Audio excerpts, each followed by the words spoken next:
ಎಲ್ಲರಿಗೂ ನಮಸ್ಕಾರ. ವೈಜ್ಞಾನಿಕ ಜ್ಯೋತಿಷ್ಯಾಲಯಕ್ಕೆ ಸ್ವಾಗತ. ಇವತ್ತು ನಾವು ಈ ಶನಿಯ ಒಂದು ಕೆಟ್ಟ ಪರಿಣಾಮದ ಬಗ್ಗೆ ತಿಳ್ಕೊಳ್ಳೋಣ. ಕೆಲವರಿಗೆ ಏನಾದರೂ ಸಮಸ್ಯೆ ಬಂದಾಗ ಜ್ಯೋತಿಷ್ಯರಲ್ಲಿ ಹೋಗ್ತೀರಿ, ಆಗ ಅವರು ಹೇಳ್ತಾರೆ ನಿನಗೆ 7 ಶನಿ ಇದೆ ಅಂತ.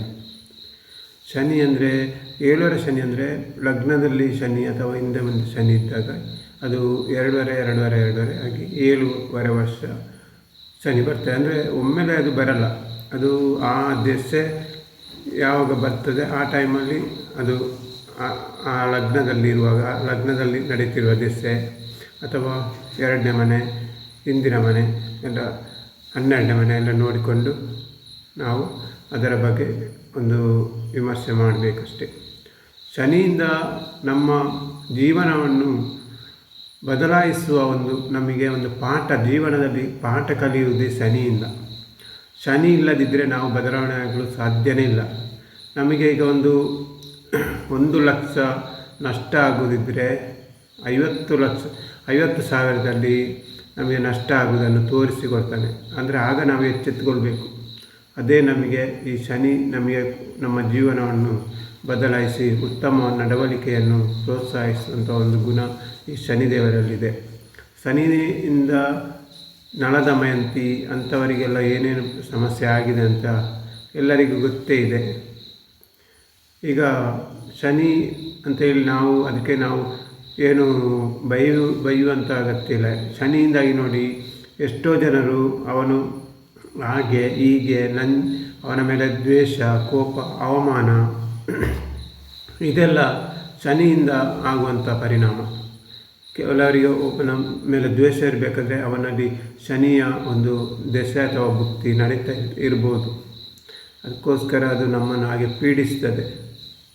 ಶನಿ ಅಂದರೆ ನಮ್ಮ ಒಂದು ಕೆಟ್ಟ ಗುಣಗಳನ್ನು ಉತ್ತಮ ಮತ್ತೆ ಕೆಟ್ಟದಾಗಿ ನಡ್ಕೊಳ್ಳುವಂತೆ ಮಾಡುವುದೇ ಶನಿ. ನಮ್ಮ ಜಾತಕದಲ್ಲಿ ಚೆನ್ನಾಗಿ ಇಲ್ಲದ ಕಾರಣ ಅದು ಹಾಗೆ ಆಗ್ತದೆ. ಮತ್ತೆ ಪುನಃ ನಾವು ಶನಿ ದೆಸೆ ಬಿಟ್ಟು ಇನ್ನೊಂದು ಬುಧ ದೆಸೆ ಬರುವಾಗ ಸ್ವಲ್ಪ ಸುಧಾರಿಸುವಂಥ ಒಂದು ಕ್ರಮವಿರ್ತದೆ. ಅಂತೂ ಕೆಲವರಿಗೆ ಜಾತಕದಲ್ಲಿ ಒಳ್ಳೆಯದು ಇದ್ದರೆ ಏನಾಗಲ್ಲ. ಕೆಲವರಿಗೆ ಜಾತಕದಲ್ಲಿ ಶನಿಯಿಂದ ಕೆಟ್ಟದಿದ್ದರೆ ಮಾತ್ರ ಕೆಟ್ಟದಾಗುತ್ತೆ ಹೊರತು ಎಲ್ಲರಿಗೂ ಶನಿ ದೆಸೆಯಿಂದ ನಷ್ಟ, ಅವಮಾನ ಅಥವಾ ಹೊಟ್ಟೆ ಕಿಚ್ಚು ಅಂಥದ್ದೆಲ್ಲ ಆಗೋದು ಕಡಿಮೆ. ಶನಿ ಇದ್ದರೆ ನಮಗೆ ಹೊಟ್ಟೆ ಕಿಚ್ಚು ಜಾಸ್ತಿ ಬರ್ತದೆ, ಮತ್ತೊಬ್ಬರ ಮೇಲೆ ಅಸೂಯೆ ಅಂಥದ್ದೆಲ್ಲ ಬರ್ತದೆ. ಇದೆಲ್ಲ ಶನಿಯಿಂದ ನಮಗೆ ಒಂದು ನಮ್ಮನ್ನು ಪ್ರೇರೇಪಿಸುವುದು. ಅದು ಒಬ್ಬನ ಬಗ್ಗೆ ಅಸೂಯೆ ಪಡುವುದು, ಹೊಟ್ಟೆ ಕಿಚ್ಚು ಪಡುವುದು, ಅಥವಾ ನಮ್ಮ ಬಗ್ಗೆ ಇನ್ನೊಬ್ಬರು ಹೊಟ್ಟೆ ಕಿಚ್ಚು ಪಡುವುದು, ಅದರ ಶನಿ ನಮ್ಮನ್ನು ಪ್ರೇರೇಪಣೆ ಕೊಡ್ತದೆ. ಶನಿಗೆ ನಾವು ಎಳ್ಳೆಣ್ಣೆ ಶನೀಶ್ವರ ದೇವಸ್ಥಾನಕ್ಕೆ ನಾವು ಮಹಾಲಿಂಗೇಶ್ವರ ಅಥವಾ ಸಹಸ್ರಲಿಂಗೇಶ್ವರ ಇಂಥದಕ್ಕೆಲ್ಲ ನಾವು ನಮ್ಮ ಶನಿ ದೆಸೆ ಒಳ್ಳೆದೇ ಇಲ್ಲ ಅಂತ ಹೇಳಿದರೆ ನಾವು ಎಳ್ಳೆಣ್ಣೆಯನ್ನು ಅಲ್ಲಿ ಉರಿಯುವ ದೀಪಕ್ಕೆ ಹಾಕಬೇಕು. ಆಗ ನಮ್ಮ ಸ್ವಲ್ಪ ಸಮಸ್ಯೆ ಪರಿಹಾರ ಆಗುತ್ತೆ. ಮತ್ತು ಈಗ ಕೆಲವರೆಲ್ಲ ಆಲದ ಮರಕ್ಕೆ ಸುತ್ತು ಬರುವುದು, ಅದೆಲ್ಲ ಹಾಗೆ ಹೀಗೆ ಅಂತೆಲ್ಲ ಅವಮಾನ ಮಾಡ್ತಾರೆ. ನಿಜವಾಗಿ ಆಲದ ಮರಕ್ಕೆ ಸುತ್ತು ಬಂದಾಗ ನಮ್ಮ ಈ ಆರೋಗ್ಯ ಸುಧಾರಿಸ್ತದೆ. ಅಂದರೆ ನಾವು ವಾಕಿಂಗ್ ಮಾಡ್ತೇವಲ್ಲ, ಬೇರೆ ಎಲ್ಲಿ ನೀವು ರೋಡಲ್ಲಿ ನಡ್ಕೊಂಡು ಹೋದರೆ ಒಬ್ಬ ಬೈಕಲ್ಲಿ ಒಂದು ಕೂತೋರಿಸ್ತಾನೆ, ಬನ್ನಿ ಹೋಗುವ ಅಂತೇಳಿ, ಅದು ನಡೀಲಿಕ್ಕೆ ಆಗಲ್ಲ. ಇದಕ್ಕೆ ಆಲದ ಮರಕ್ಕೆ 10 ಸುತ್ತು ಬಂದಾಗ ನಿಮಗೆ ಒಂದು ಖುಷಿ ಆಗ್ತದೆ. ಮತ್ತು ಕೈ ಕಾಲೆಲ್ಲ ಅಲ್ಲಾಡ್ತದೆ, ಮತ್ತು ನರಗಳ ಸಮಸ್ಯೆ ಪರಿಹಾರ ಆಗ್ತದೆ. ಇದೆಲ್ಲ ಒಂದು ವೈಜ್ಞಾನಿಕ ಕಾರಣ. ಇದು ನಿಜವಾಗಿ ಮೂಢನಂಬಿಕೆ ಅಲ್ಲ, ವೈಜ್ಞಾನಿಕ. ನೋಡಿ, ವೈಜ್ಞಾನಿಕ ಅಂತ ಹೇಳಿದ್ರೆ ಡಾಕ್ಟ್ರ್ ಹೇಳ್ತಾರೆ ಸ್ವಲ್ಪ ನಡಿಬೇಕಪ್ಪ ನೀನು, ಹಾಗೆ ಬಿಟ್ಟರೆ ಆಗಲ್ಲ, ಜೋರಾಗ್ತದೆ ಅಂತೇಳಿ. ಇದಕ್ಕೆ ನೀವು ಏನು ಯೋಚನೆ ಮಾಡ್ಬೋದು, ಹೌದು ಅದು ನಿಜವಾಗಿ ಕರೆಕ್ಟ್ ಅದು ಅಂತೇಳಿ. ಅಂದರೆ ಇದು ಮೂಢನಂಬಿಕೆ ಅಲ್ಲ, ಇದೆಲ್ಲ ವೈಜ್ಞಾನಿಕ. ಈಗ ಆಲದ ಮರಕ್ಕೆ ಅಥವಾ ಕಟ್ಟೆಗೆ ನೀವು ಶನಿವಾರ 12 ಗಂಟೆಗೆ ಸುತ್ತು ಬಂದಾಗ ನಿಮ್ಮ ಹಣಕಾಸಿನ ಸಮಸ್ಯೆ ಸ್ವಲ್ಪ ಪರಿಹಾರ ಆಗ್ತದೆ. ಮಧ್ಯಾಹ್ನ 12 ಗಂಟೆಗೆ ಸುತ್ತು ಬಂದು ಅದಕ್ಕೆ ನೀರು ಹಾಕಬೇಕು ಮಧ್ಯಾಹ್ನ.